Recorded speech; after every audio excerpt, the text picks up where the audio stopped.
Hey, everybody, welcome back to the Just Make It Pretty podcast. Today, we are talking about the gap that happens between pretty pictures and real data. And I have a special guest with us today that's going to talk about why static renderings are no longer enough in the home building industry and how connected data actually builds trust and what's next for our digital home sales. So I'm really excited to get into it. Welcome to the Just Make It Pretty podcast, the slightly unhinged marketing podcast for home builders and beyond. I'm your host, Sarah Haynes, also known as the Pixel Wizard, and my goal is to tackle the tough stuff that goes in behind the scenes in marketing and offer actionable tips, creative insights, and a little bit of humor to spark some creativity. I'm so glad you're here. Now let's get started. So my special guest today is Conor Sedam. He's the Director of Customer and Partner Marketing at Higharc. And I'm really excited to have him on because we're going to talk about all the cool things that Higharc does. And I'm just really excited to learn more. Conor, thank you so much for joining us. Thank you so much for having me. Excited to be here. Absolutely. Let's dive right in. I'd love to hear how you got into this space and what you do over there at Higharc. Yeah, how I got into this space. I started, if there's like military brats, I'm like a home building brat. I live outside of Detroit because I moved to Detroit because my dad got a job with Pulte Homes, which back in the day was headquartered in Detroit. We still don't recognize here in Detroit that they've moved to Atlanta. We just act like that didn't happen. But out of college, I actually started working for Pulte Homes as a customer service manager. And I had a variety of jobs with production and high-end custom home builders, construction director, purchasing manager, got built my own sales and selections tool at one point for a builder, did a little bit of everything. And about 4.5 years ago, I actually connected with an old friend from my first job all the way back at Pulte, Ed Kubiak, who had posted this role about a job at a company I'd never heard of called Higharc, and just sounded like a new way to try to solve the problems that all of us in home building have been banging our heads against the wall for a long time. So I come from the field side of home building, and now that I work at Higharc, I try to bring that knowledge in a marketing sense and make sure that the message that Higharc is sending can really relate to home builders. And it's one of the things I think is special about Higharc is it's not a software company that decided to just make a product and try to shoehorn it into home building. It's a product that was designed from scratch for production home builders. And so that's made the big difference for me is, okay, I'm not changing industries. I'm helping this company that wants to be a part of the solution better understand some of the problems that home builders deal with. Yeah, that's awesome. Yeah, like I said as we were getting started here today, I've done a little bit of research on what you guys do at Hierarch, and you've got a lot of products that I feel like really do solve those problems that a lot of home builders face. I think it's going to be a really great conversation today. So we're focusing mainly on how like builders love their renderings and their floor plans and their virtual tours and all of that. But the problems pop up when like those don't come with accurate data, and these tools can become misleading in a way with price changes and option changes. And we want to make sure that these tools that our buyers love are actually showing what they're going to get. So there can be a disconnect there. And I've seen that happen with builders that I've worked with. And it's like that we don't actually offer that color anymore, but it's just still in there and it's not great. So I'd love to hear your kind of take on that and where you feel like these gaps are for home building. Yeah, I actually have the worst and most embarrassing example of that is as a construction director, I built, or we built, I guess it wasn't all my fault, but a lot of it was, we built a house that was supposed to be a ranch and accidentally included a bonus room, which the cost to us, just the net cost was $35,000. And that was because we had recently, instead of having two separate models with two separate names, one house was just the house with the bonus room, and then the other house had a separate name. We decided, oh, we'll combine these and make the bonus room an option. Some things got messed up in the selections process because we didn't communicate that change quick enough. And in the interim, the name didn't get changed properly, and we ended up building the house with the bonus room. And we thought it's pretty bad, but I'm sure the customer will be pumped. Like they're getting a free bonus room because all we could do is say sorry. And we actually lost the deal. And I think the customer was just so dumbfounded that we could make such a big mistake that he was like, if they can screw that up, what else can they screw up? And so even when it's to your benefit, sometimes I think those, whether it's a pinprick or a bomb, when the expectations don't line up with what you actually deliver to the customer, it puts that little seed of doubt in their mind, and it takes 10 deposits to make up for one withdrawal. And I really do think from the time you make that first withdrawal, it just gets harder, and you got to make more and more deposits to try to overcome that. Yeah. Yeah. It's really hard to get trust back once you've lost it with someone. Personally, I would have been really thrilled about an extra bonus room, but I do understand that thought process where it's wow, like they really just like didn't care enough or whatever. I hope that situation worked out in the end and you were able to sell that home again. Yeah, we did, but man, it was embarrassing. And I will say we learned a valuable lesson, and that was 15 years ago. But when I started to look at what Higharc was doing and the idea that you could make a change and it will immediately ripple through all of your departments, and that sales information, the 3D model of that house, that Mhm. customer would have seen, at least they would have seen it and said, this is weird. I didn't want a bonus room. This Mhm. 3D visual of my house has a bonus room. What's up with that? We would have been able to correct that problem. And we see that a lot, not just with customers, but when builders are designing new product, they're able to anticipate where there might be a design issue or a layout that visually just looks a little different than they thought it would when they can see it in 3D in a dollhouse view. We've seen a couple times where we've identified roof slopes and roof intersections that don't actually work in real life, that the builder would have only figured out the hard way doing it in the field for the first time. So it's fun to be a part of that, and to I feel like I'm still making up for accidentally building that bonus room. So So I guess my follow-up question for that is one of my favorite questions. It's just why do you think that this gap exists and like builders lean on like these static visuals alone instead of trying to tie them into their whole ecosystem? yeah, I don't think it's really anybody's fault, but until pretty recently, we didn't have the technology to do it. 5 years ago, even you couldn't have a 3D interactive model that would run on a laptop that you could look at over Wi-Fi. So I think now we're in a transition, and it was accelerated a little bit by COVID, where everybody started to have to be forced to look at things online. And I think that kind of changed the buyer psyche, and how even more so than just millennials and buyers getting younger, we all started to look at more things online when we couldn't go look at things in person. And think Higharc happened to be in the right place at the right time when that shift started to occur.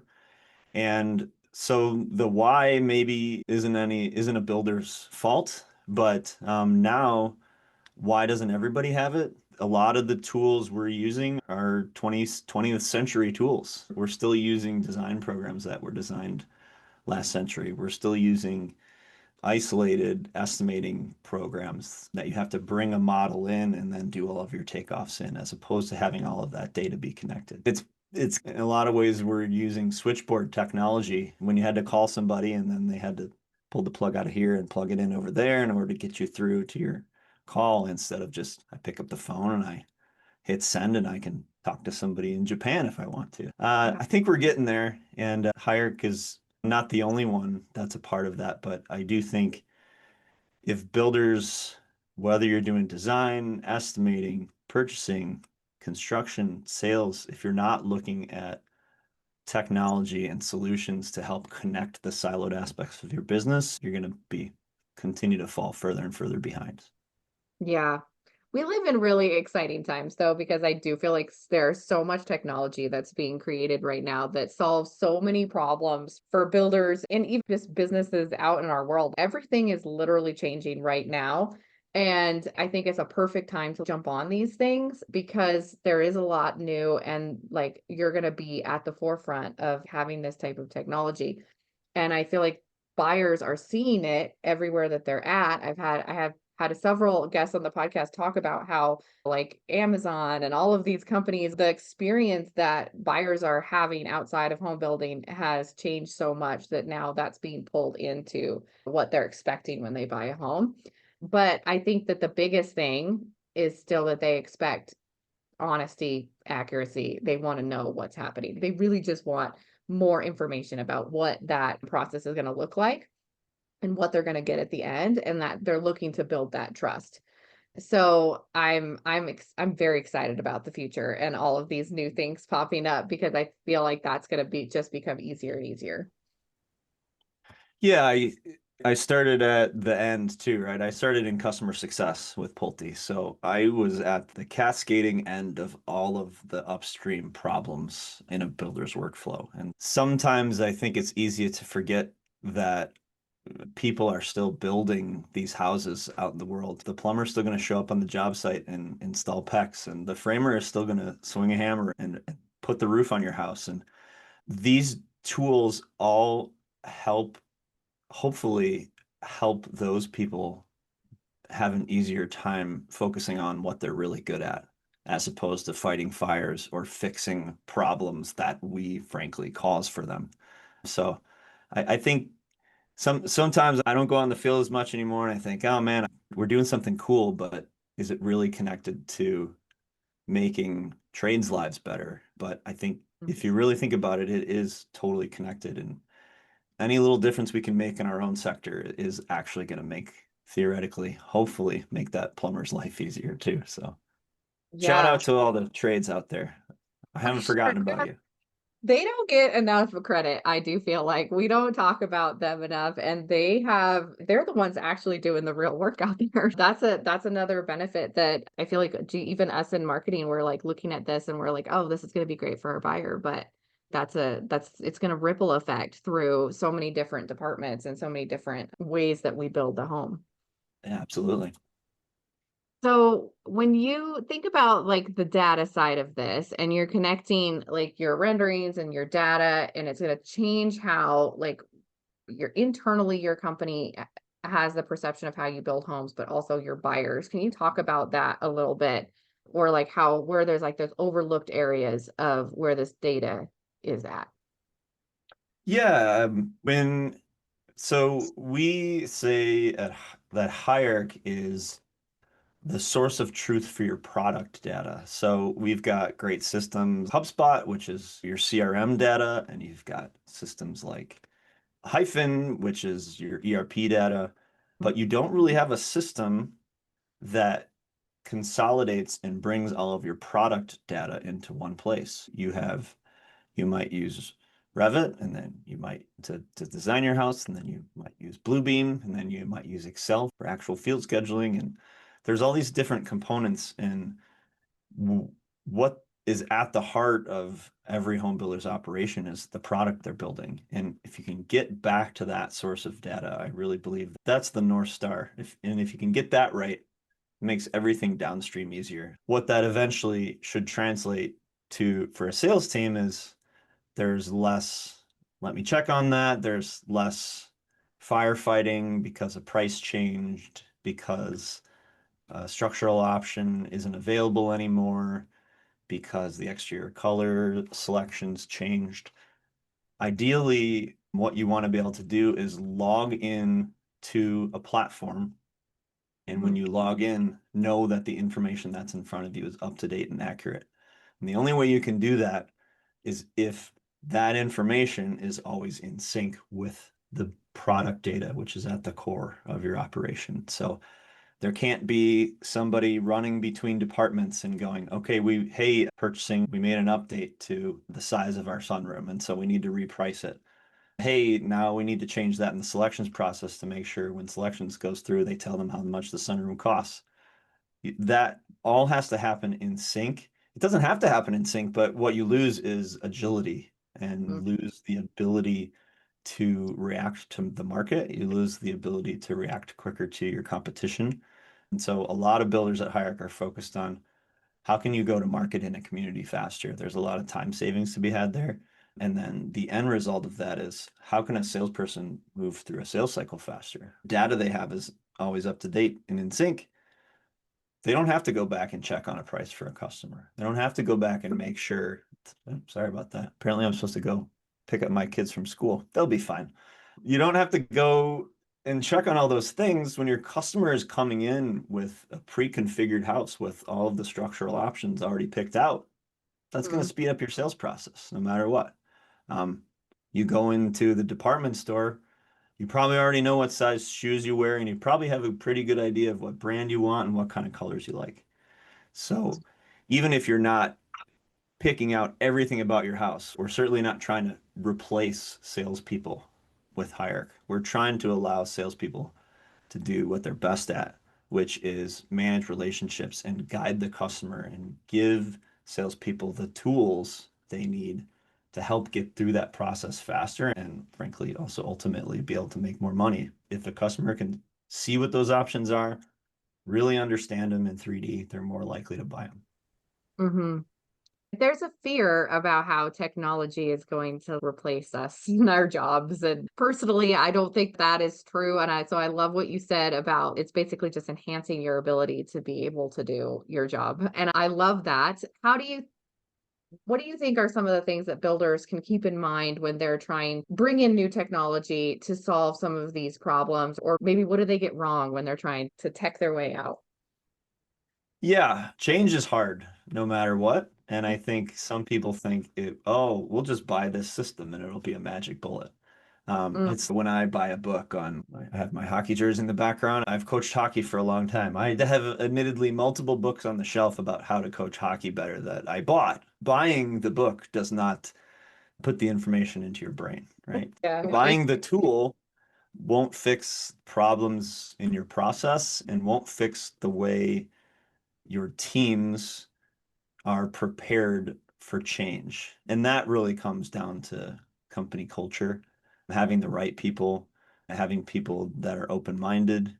Everybody who's good at something is good at something because they do it a certain way and it's worked for them. So anytime you're asking somebody to do something a different way, even if it's a better way, there's going to be some hesitancy there. So I think having a real clear purpose, just to that point we made earlier, like we're not trying, the goal is to not replace you here. The goal is to, whatever motivates this person, the goal is to help you make more money, or the goal is to make this selections process easier for you and the customer. The goal is to help you get home at 5 o'clock more often.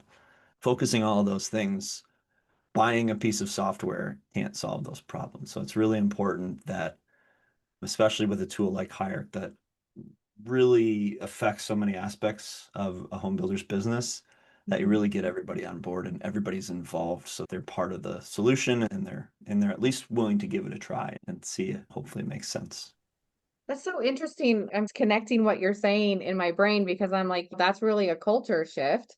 And in order to make that culture shift in your company, you really do have to understand what's important to all of your people. Like you said, this technology is going to help you get home to your kids faster. And at the end of the day, like being able to connect this solution to actually what matters to your team is something that I don't hear a lot of people talking about.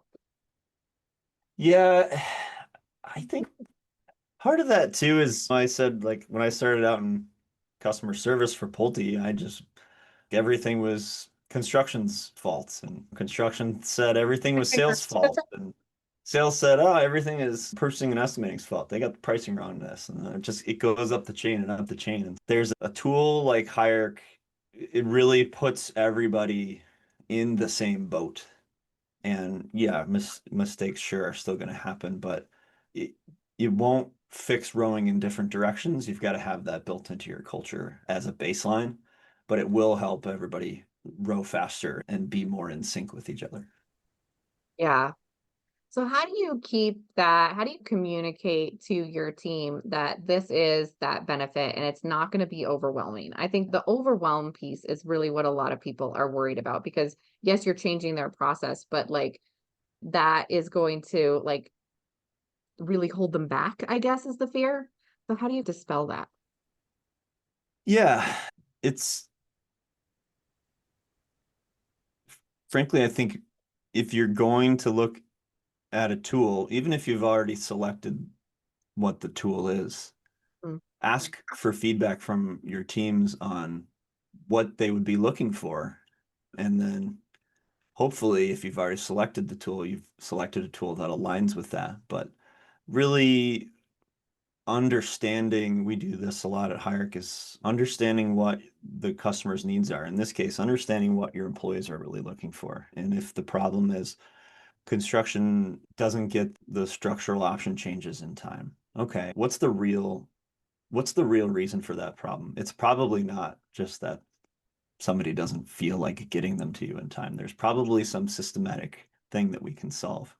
So aligning for outcomes before you start, I think is really critical and really important. And like I said, I think one thing I've been at Higharc for 4.5 years now, and one thing that we've really always stuck to is is having our customers be involved in improving the product, really listening and trying to make sure that the product stays aligned. So hopefully that helps teams with onboarding.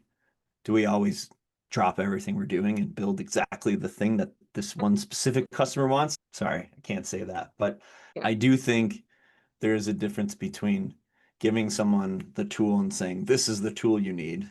versus giving someone the opportunity to tell you what type of tool would make their life easier. I think that's why Higharc has been successful with a lot of builders, is it was built for builders and continues to be impacted by builders. You really do have to choose good vendor partners. And there's great ones in our industry that do listen, and I always want to shout them out because that's really so important to making sure that this solution is going to be effective for you because you could have the coolest technology in the entire world and if no one's using it, no one understands it, like it's pointless. Like you're going to just throw a bunch of money at it. I definitely agree with everything you just said. Yeah, and get and champions too, right? I think of Emily Fiegel's Tim O'Brien Homes. She was somebody when we started working with Tim O'Brien, who's a sales manager, who I was just like, I want to move to Wisconsin and work for Emily. Like, I'll follow her. I'll go to battle for her. So developing champions, figure out who those champions are in the organization, in your organization, and having them lead the charge and be early adopters can make a big difference as well. For sure. I've gotten the chance to talk to some of those like early adopters in companies, and they're very inspiring. And I love that they're there. But the one thing that I hear the most is my builder's behind. And so now I'm trying to add all these new things and I'm trying to like help them innovate, but like they haven't innovated. Maybe they're in like a legacy company or something where there just hasn't been a lot of innovation. What would be your advice to someone in that position to catch up or like to make that first step?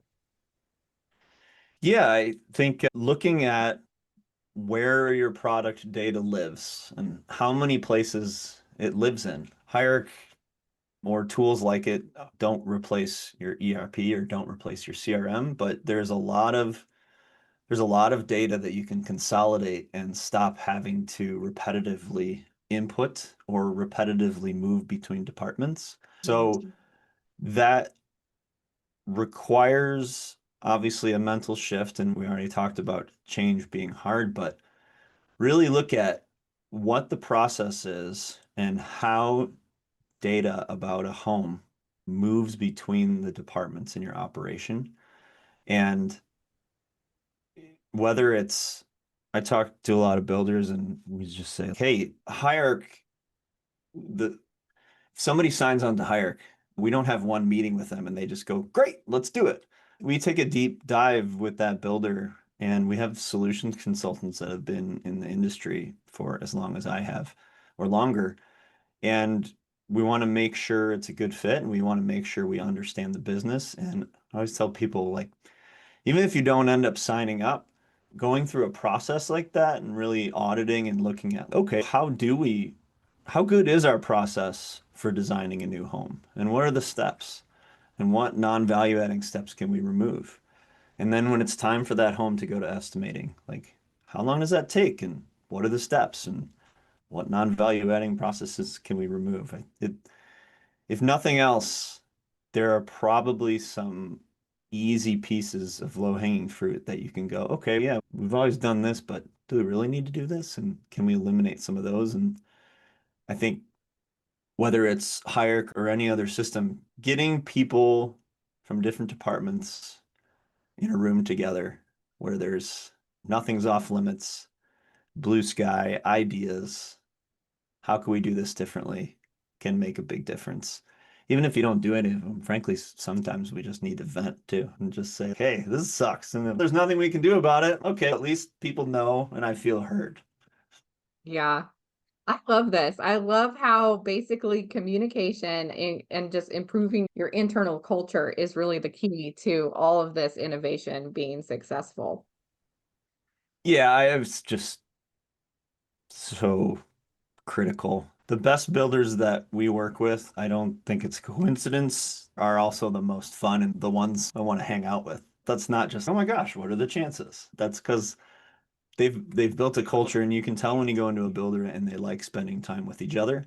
Then when there's an issue, they're they want to solve it for each other, not in spite of each other or not by working around another person. Once you Yeah. fix that, then you add in some technology and then you're off to the races. We spend a lot of time thinking about like our buyer's experience and how they're going to perceive everything. But really, if your employees are happy and your employees are working well together, that's going to trickle down to your buyers. They're going to feel that as well when they go into the sales office. Like you can feel it when you go into a room and you're like, yeah, these two people in here hate each other. It's just not a good vibe. And so having that internal culture is really going to affect everything from there on.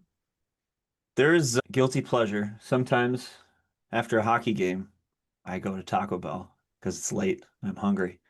And there's one Taco Bell around me in Detroit. And I will go out of my way, even if it's farther, to go to this one Taco Bell because they are so nice. And I don't know what's going on in that Taco Bell, but they have it figured out. And you can go there at 2:30 in the morning and it's like their first day working there and they're just happy. And it sometimes that just makes all the difference. And those are the home building teams that you see that are the most successful, I think, are like that too. They're happy because I don't know. I should do an investigation into that Taco Bell and figure out what their secret is. You should. They also We don't like sometimes if you say, "Oh, I want a packet of sauce," and they throw 30. I say, "I want two fire sauces," and they put two in there. And I appreciate that attention to detail. I'm sorry, we've gotten way off They track here. they listen. No, it's good. I love a tangent. I think though, like what you're saying is that they listen and they actually care about what they're doing, or at least that's how it's perceived by you when you go there. And I would love to know, is there one person inside that Taco Bell that's just cheery all the time and that's what's Make making it? Yeah. Spreading the unicorn dust. I don't know, but Yeah. Okay, so if we go back to our technology topic, what excites you the most? This is one of my favorite questions. What excites you the most about this space and like what we've talked about today? And I guess it could be about culture too. But in the next 2 or 3 years, what's exciting you? yeah, the how many of these have you done in the past 6 months where somebody says AI? So I'm not going to say AI, but Yeah. just going to say the ability to use AI-based tools to speed up some of the things that we're doing is already a lot faster than a traditional way of putting a home plan in. The renders you get out of Higharc are because they're connected directly back to our design studio models are already a lot faster than a traditional rendering house would be able to. We were able to turn renders around in days instead of weeks.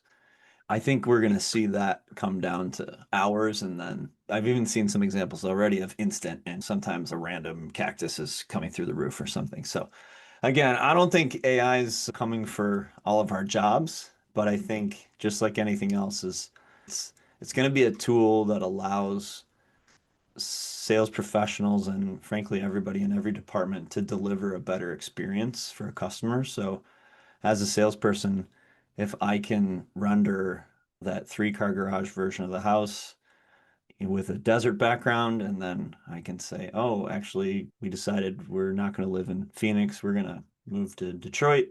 I can render the two-car version of that house in the suburbs of Detroit and give people just that immediate feedback.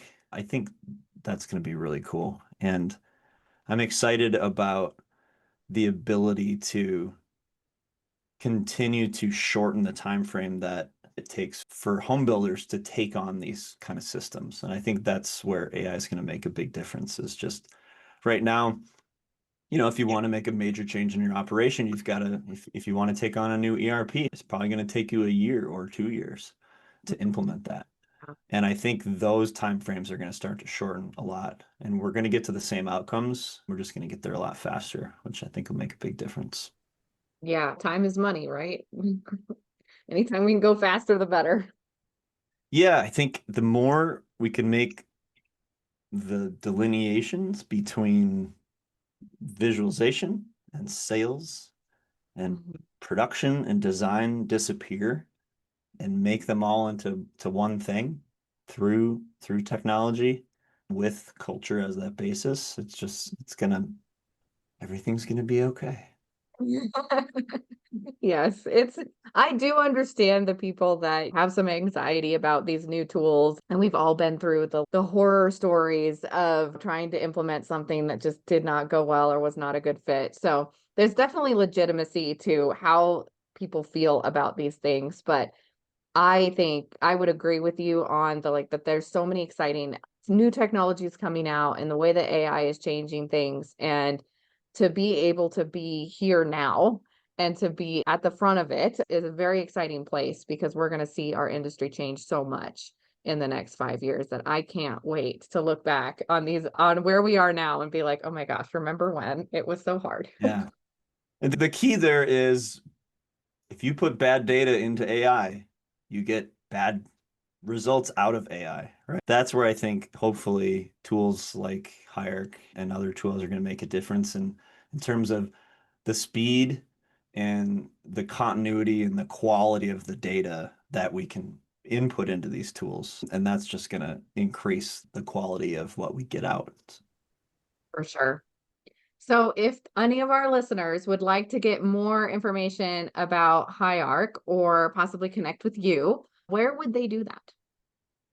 Yeah, I'm on LinkedIn once in a while, Mhm. every day. I don't know. Yeah, you can find me on LinkedIn. Feel free to Okay. message me or go to higharc.com and there's an input form and I'm sure you can track me down. If I say my like cell phone number out loud, then the AI bots will take it and I will never no, so I probably Never shouldn't do stop that. getting spam. Yeah, no.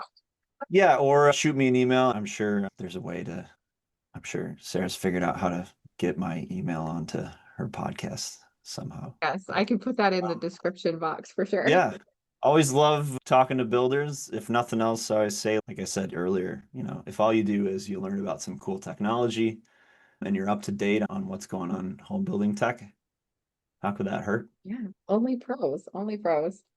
Thank you, Connor. This was a very interesting conversation. It really brought together a lot of different concepts in my mind. So I hope that our listeners also enjoyed it. I'm sure that they did. I really appreciate you being here to share your expertise and all of your stories with us. So I will give you the very last word before we go. Is there anything else that you want to say to our listeners or anything that you want to leave them with? The floor is yours. One of the things I kept hearing some people say is this is practice is over. So I think we're in a market condition right now where it's like we figure out who's really good and who's ready to play the but the market eventually is going to speed up again and the sales are going to come back and where do you want to be when that happens? I started saying this, I started thinking about this a couple months ago, but it's gonna become my tagline. It's builders are either too busy making too much money to think about changing or too poor not making enough money to think about changing. So if you want to be able to maximize the opportunity when the market turns around, when your market speeds up again, now is the time. Now's the time to start looking at those solutions. Because if you start trying to lay the sandbags when the river's already crested, it's too late. You won't catch up. Yeah, take a look, take a look at a bunch of technology while things are a little slower and figure out how you can best optimize it for your individual situation. And yeah, can't hurt just to have more knowledge. Always good to have more knowledge. Absolutely. Thanks again, Connor. Thank you also to all of our listeners for being here with us today. Definitely jump over to the description box and grab those links for Connor. Check out Higharc. I've been all over their website recently. They've got a lot of really interesting things on there. So go check that out. And I hope to see you in our next episode. Thank you for being here, and we'll see you next time. Bye, everybody.